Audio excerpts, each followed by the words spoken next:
Welcome to 99 TV. నేను లక్ష్మి. తుఫాన్ వస్తుంది, గాలి ఊచకోతకొస్తుంది, వాన గర్జనలు, సముద్రం ఉప్పొంగిపోతుంది.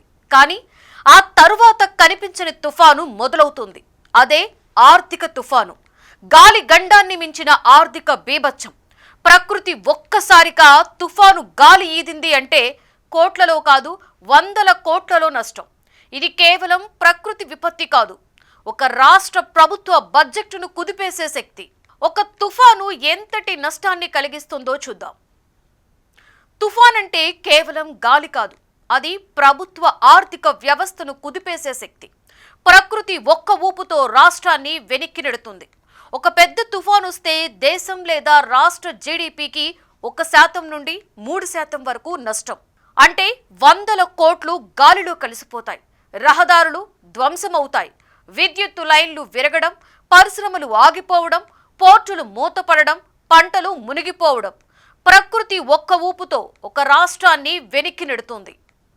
2014లో హుద్హుద్ తుఫాన్ తరువాత ఆంధ్రప్రదేశ్లో పరిశ్రమల ఉత్పత్తి 23% తగ్గిపోయింది.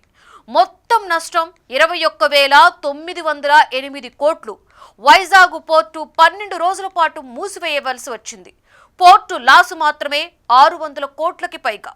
విద్యుత్ గ్రిడ్లు పాడయ్యాయి, రోడ్లు కొట్టుకొని పోయాయి, టెలికమ్యూనికేషన్ నిలిచిపోయింది.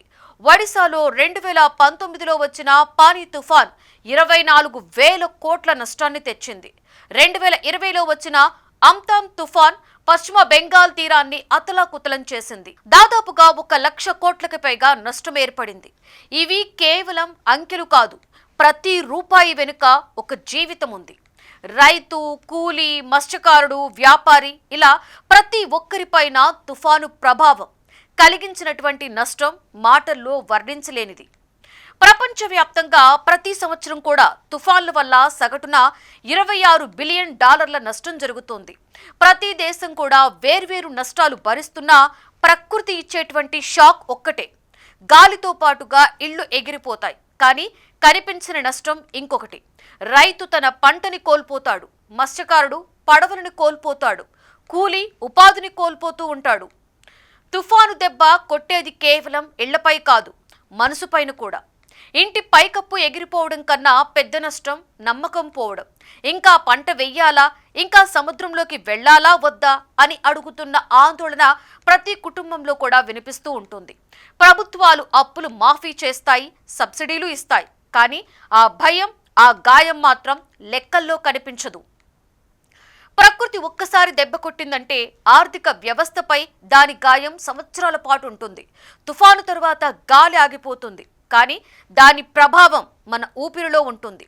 పరిశ్రమలు తిరిగి మొదలయ్యేలోపు, పంటలు తిరిగి పండేలోపే, ప్రజలు మళ్లీ నమ్మకం తెచ్చుకునేలోపే మరొక తుఫాను వచ్చేస్తూ ఉంటుంది. తుఫాన్లు పుడతాయి, బీభత్సం సృష్టిస్తాయి, సర్వనాశనం చేస్తాయి. ప్రకృతి పరీక్షిస్తుంది, మన ఆర్థిక గణాంకాలను మార్చేస్తుంది.